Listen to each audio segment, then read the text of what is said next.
Voici un tableau qui fait penser à l'œuvre de Bruegel, au Chasseur dans la neige, puisque nous trouvons un paysage avec des patineurs qui sont sur des étendues d'eau, la neige au premier plan, sur le village, quelques arbres également dans le coin du tableau. C'est une œuvre qui a été peinte vraisemblablement à la fin du XVIe siècle et peut-être même au début du XVIIe siècle par un peintre inconnu. Et quelle que soit la date précise de ce tableau, cela nous montre en tout cas l'intérêt, le goût qu'il y a eu pendant de nombreuses décennies pour ce type de représentation. Les peintres étaient sans doute très sollicités par des commandes pour ce type d'œuvre de paysage enneigé.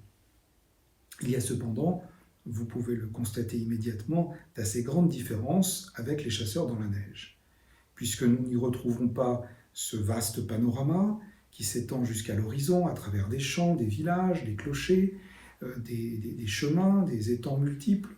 Il n'y a pas ces montagnes fantastiques comme dans l'œuvre de Bruegel. Simplement, on y trouve une ville qui s'étend sur la ligne d'horizon avec ses clochers. On y voit même un moulin. Et au premier plan, on a donc quelques traces de pas dans la neige, quelques arbres, quelques maisons et surtout, sur cette étendue d'eau, de nombreux patineurs. Il y a donc comme une inversion par rapport à l'œuvre de Bruegel. C'est-à-dire que l'acteur principal n'est plus le paysage, mais ce sont ces personnages au premier plan qui sont dans des attitudes assez anecdotiques et qui sont beaucoup plus détaillés que Bruegel. Les patineurs, nous les voyions de loin dans le tableau des chasseurs. Ici, nous pouvons même voir la forme très précise de leurs patins à glace. Nous pouvons même observer dans le fond deux personnages qui sont en train d'essayer de sauver l'un d'entre eux qui est tombé dans un trou qui s'est formé dans la glace. Donc, nous pouvons appeler plutôt ce type d'œuvre, non pas une peinture de paysage, mais plutôt une scène de genre dans un paysage. De sorte que l'œuvre s'est appauvrie en quelque sorte du point de vue de son sens, de sa portée, et qu'elle reste plutôt dans le domaine anecdotique, quelles que soient d'ailleurs ses qualités assez sympathiques, d'un point de vue de sa facture et de son caractère assez plaisant.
Ce tableau de Bruegel ainsi que les 5 autres de la série des mois constituent des jalons importants dans la peinture de paysage, comme je l'ai déjà dit. Mais n'y a-t-il pas, en dehors du paysage, un autre grand sujet à ce tableau, celui de la condition de l'homme? Bruegel nous dépeint, comme à son habitude, des hommes du peuple, des paysans, plutôt lourdeaux dans leurs attitudes. Aucun homme ou aucune femme n'est identifiable. Les chasseurs sont même vus de dos. Chez Bruegel, l'individu s'efface devant le groupe. Ce ne sont pas des personnes singulières, mais le genre humain dans son ensemble, dans son rapport à la nature. Ici, l'homme semble en paix avec la nature. Dans d'autres tableaux, comme dans la Conversion de saint Paul, des armées immenses semblent dérisoires face aux forces de la nature.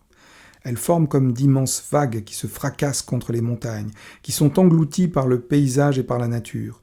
L'homme appartient au grand mouvement de la nature, au grand cycle immuable de la vie, serein ou résigné. C'est peut-être l'une des raisons de l'attraction qu'exerce encore sur nous aujourd'hui une œuvre aussi magistrale. La série des 6 tableaux formant le cycle des saisons avait été commandée par un banquier d'Anvers, Nicolaes Jonkling, grand grand collectionneur d'œuvres de Bruegel, pour son cabinet privé, équivalent du studiolo italien.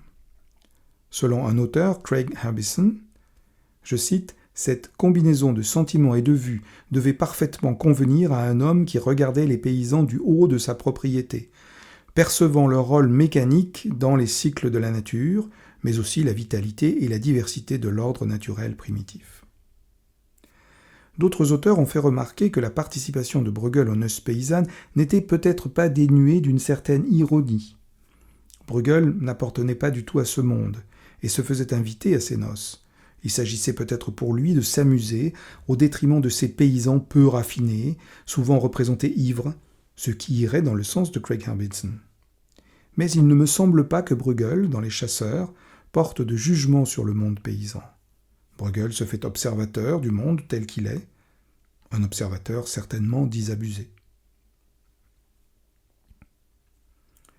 En revanche, si ces hommes sont de simples hommes du peuple, c'est qu'ils ne sont pas des héros, tels que les aime l'idéalisme de la Renaissance italienne depuis le XVe siècle. Les chasseurs ne racontent aucune légende mythologique, pas plus qu'un quelconque événement historique. On ne peut les associer à une année précise, et encore moins à un lieu déterminé, puisque, comme nous l'avons vu, le paysage est, en partie au moins, une construction sortie de l'imaginaire de Bruegel. Il reste encore, à mon avis, une dimension à explorer dans cette œuvre. Bruegel associe de manière complexe différents types de visions. La vision panoramique, qui nous donne à voir les vastes régions du fond de la toile, et à l'opposé une vision que je qualifierais de locale, celle qui concerne le premier plan du tableau, qui donne au spectateur un sentiment de proximité avec les chasseurs, avec cette touffe de ronces sur laquelle il pourrait presque marcher. Entre ces deux plans extrêmes du tableau, Bruegel tord insensiblement la perspective pour faire cohabiter ces deux types de visions, comme pour en assurer la coalescence, terme qui désigne en biologie la soudure de deux surfaces de tissu en contact. Toute la surface d'un tableau de Bruegel est en effet comme une surface rendue vivante par la multiplication des détails, par son réalisme. Il y ajoute une construction de l'espace nouvelle, ici d'une très grande subtilité. Mais l'examen de ces questions est un autre vaste sujet. Je vous donne rendez-vous pour une prochaine conférence sur un autre tableau de Bruegel, les jeux d'enfants. Merci de votre attention.